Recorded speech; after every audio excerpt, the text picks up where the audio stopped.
Hello, everybody. I am finishing this problem from class. We ran out of time, and I promised I would finish it and post the solution. So this was for classroom example number 4 for completing the square where the lead coefficient does not equal 1. So that looks like this.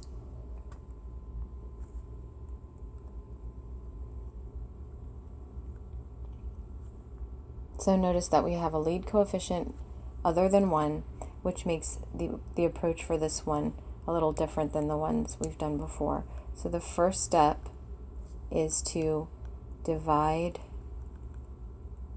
through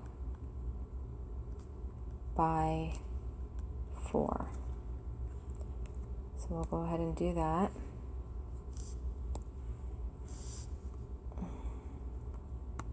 What's happening here? I swear technology really gives me some trouble sometimes. Alright, here we go.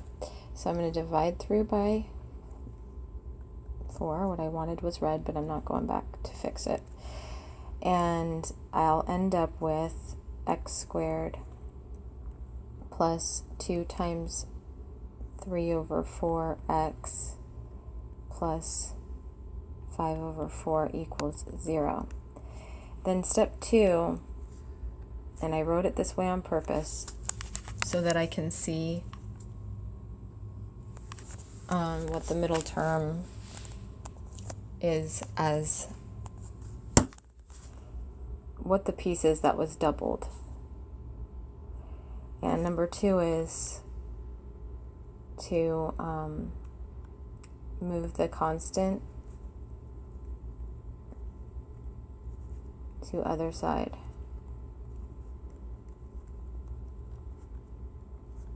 So I'm actually trying to get a perfect square trinomial, and this is a good start, but this piece is not what I need. This is not giving me a perfect square, so that's not helping me. I'm just trying to get it out of the way.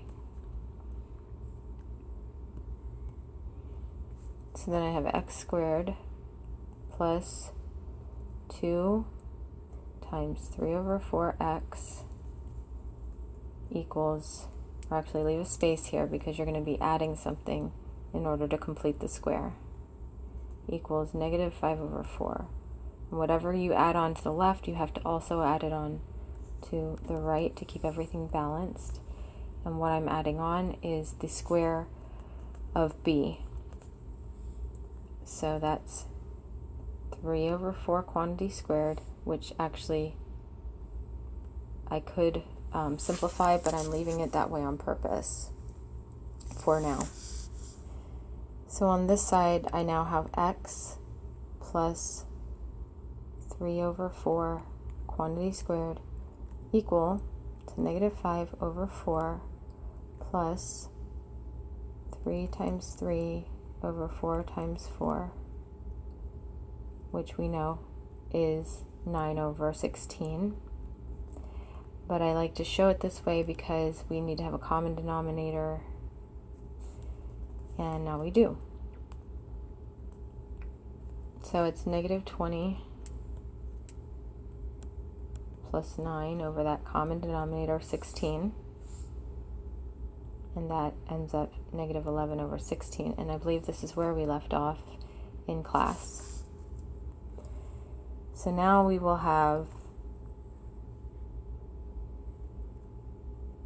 x plus 3/4 is equal to the square root, make sure you don't forget the plus and minus, of negative 11 over 16.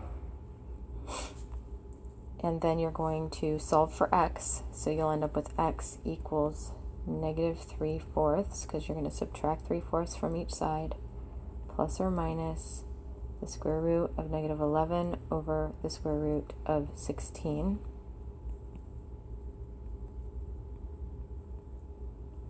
Which simplifies like this. And then finally, negative 3 over 4 plus, well, I can actually make that a single fraction since they have a common denominator.